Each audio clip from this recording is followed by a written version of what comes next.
Hey everyone, and welcome back. Now today we're going to be talking about Cardano because we've seen some really interesting news coming out of the Cardano camp.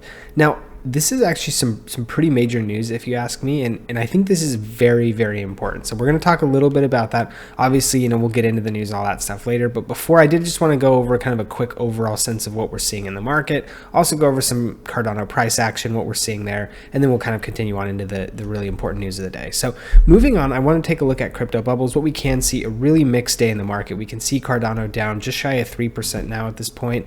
We can see AI coins kind of pulling back a little bit. Not a huge deal. We can also see meme coins doing something similar. Right now, the market has just been kind of super volatile, super choppy, a lot of ups, a lot of downs. It looks pretty clear and easy to say, at least in my opinion, that it's being manipulated, trying to liquidate as many people as possible.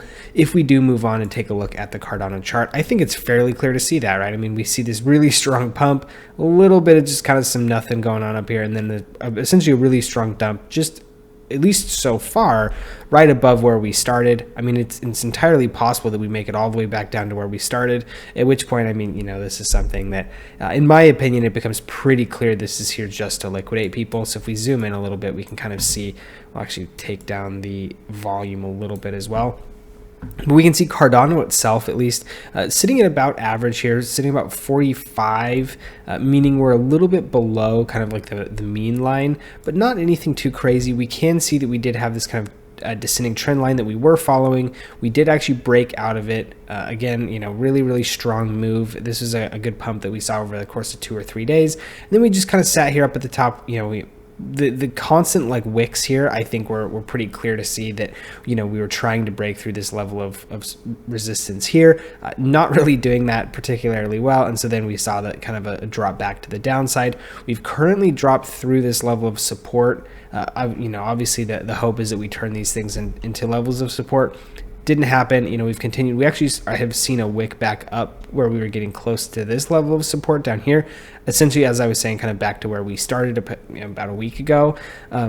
We've kind of pulled up from that yet, so it's hard to say exactly where we're going to be seeing, where we're going to be seeing price settle eventually. We can see there were, a little bit of some wicks here and there, so we might be finding like a short-term level of resistance, or a short-term level of support here.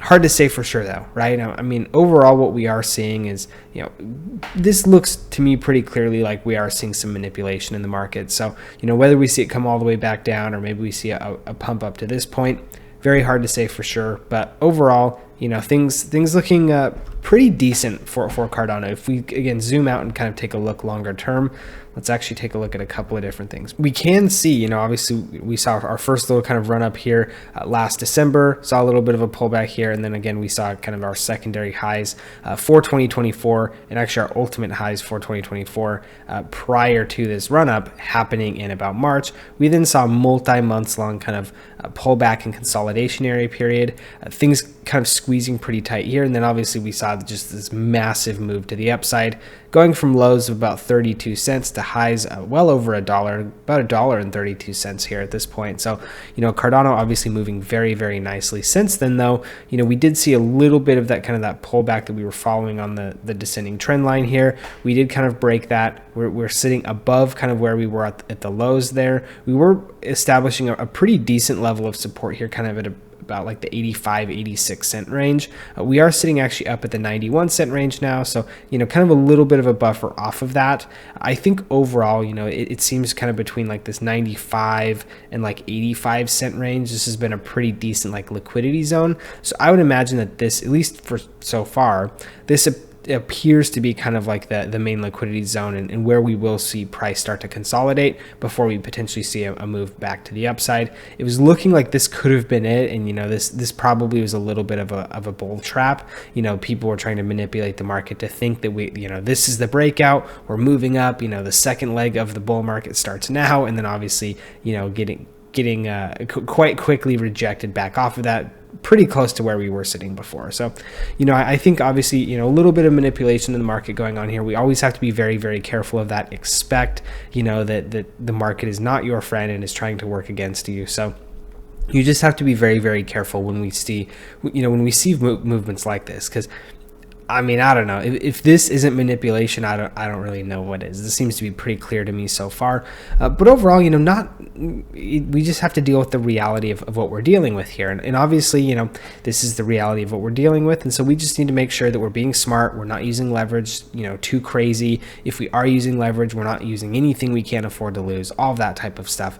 Just because what we are seeing here is, we just have to kind of make sure that we're kind of playing within these larger bounds. And so usually when I try to play leverage, I play very, very small amounts on very high leverage just because I am expecting to get liquidated. So for example, if we were to take something like this, I probably would have taken 20, 30, 40, 50x leverage here, looking to play a bounce off of this level, come up, and then, obviously be out probably before we even get to the top here, probably around this area is where, where I would have exited. So, that's kind of how I play leverage, just because I am very concerned, and I know that wicks like this can happen, or candles like this can happen, or things like this can happen. So I try not to let my leveraged plays kind of hang too long within the market. If I'm not trading leverage, then I don't really assign like a timestamp or anything to my trades. But with leverage, just because of all the crazy things that we can see happen, I try to be very like quick in and out type of stuff when I am playing leverage. So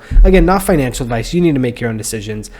Come to your own conclusions, all of that type of stuff. When you are trying to do your own trading, you have to figure out what works for you. But I just did want to kind of go over that a little bit so we can see how what's going on within the market right now. We are sitting kind of on the middle, about close to middle on the Bollinger Band. So nothing going too high or too low, at least for right now. Things seem to be kind of coming back to the mean. So overall, if you are interested in trading, Cardano, Bitcoin XRP, Ethereum, Solana, anything like that, you can feel free to use my link to BTCC in the description below. They are still doing that 10% bonus on first-time deposits, which is a really, really good deal. This is in addition to the extra bonuses of up to $10,055 per user. So tons of options for some really great rewards here if you are interested. They've been around for 13 years, so not too much of a risk of them being here today, gone tomorrow type of exchange.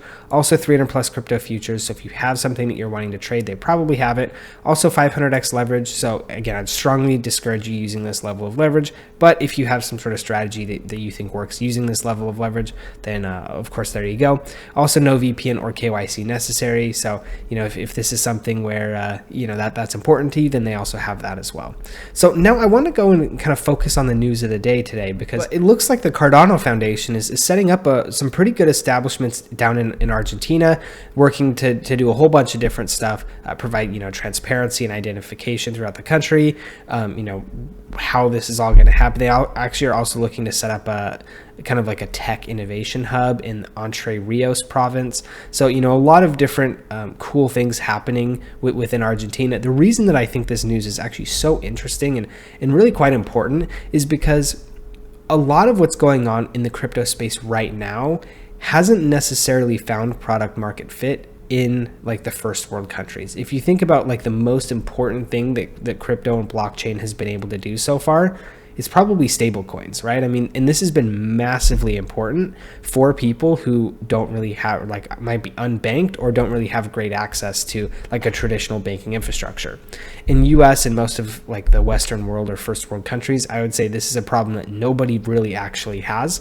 But if you look at places that are maybe in the second or third world, or in places like Argentina, where they were having some really, really, really difficult inflation issues, this is like a godsend to them, right? I mean, this is very, very, very important and super useful for these types of countries. And so the fact that like, I think there's this weird type of like dichotomy going on within crypto right now, where a lot of the people actually building in crypto aren't actually the people who are like using the products, right? I mean, a lot of the people who are building come from first world countries, maybe financed by, tech funds, VC, a lot of this type of stuff, which again are going to originate in these first world countries. But then the users are typically in second, third world countries, high inflation countries, potentially like Southeast Asia. I know like crypto gaming, one of the like primary users of crypto games are the people in third world countries, because, for us in the first world and potentially like the US, I'll speak to the US specifically, is just because like, if I can go and make, $2 a month, $10 a month, $15 a month playing some sort of crypto game, like that's cool, but it's ultimately not going to really make any sort of impact on my life, like financially, right? But there's some countries in the world in which making an extra $15, $20, $30 a month off of a crypto game could be massively impactful, right? And so this is obviously, where you've got these people in these other countries really playing these games, pretty religiously, while those of us in some of these other countries may not actually be like super interested in them. So you have this really interesting like dichotomy of like the people using the games versus the people creating the games or applications or innovations, tech, all this stuff, whatever else.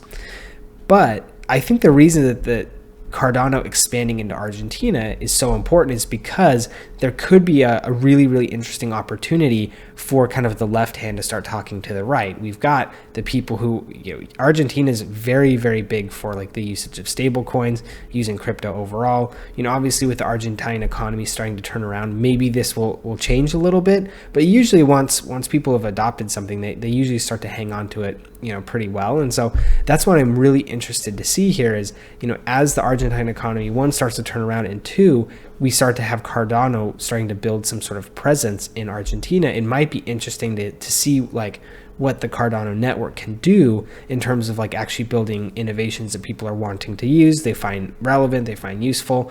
So much of the complaints that we've seen about crypto is that it's so much speculation, right? And I think the reason for so much of this speculation is because of the disconnect between the actual producers and the users. The people producing and the people investing and all of that type of stuff really have no exposure to how any of this stuff is being used, how people are like benefiting from it, if they're benefiting from it, which is why we get to so much speculation. And so the fact that I think Cardano is going to have this maybe potentially really, really positive feedback loop is going to be, I think, very, very helpful. And I'm really interested to see kind of how this ends up working out, both long-term for Cardano and then also just for the crypto industry as a whole. I think having this sort of feedback loop, while the adoption hasn't necessarily made it to the US or other first world countries, I think it's coming. I think it's all but a certainty that it will get there eventually.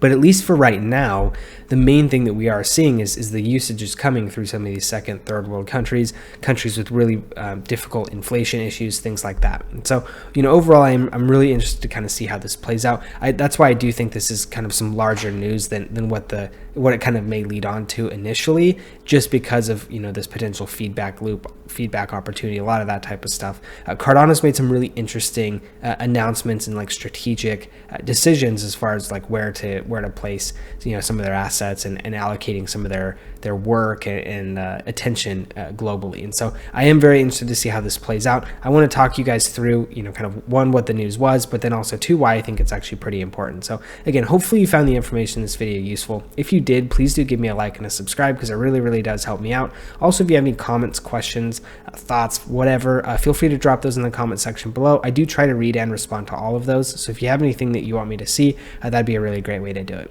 Thank you guys for tuning in, and we'll see you in the next one.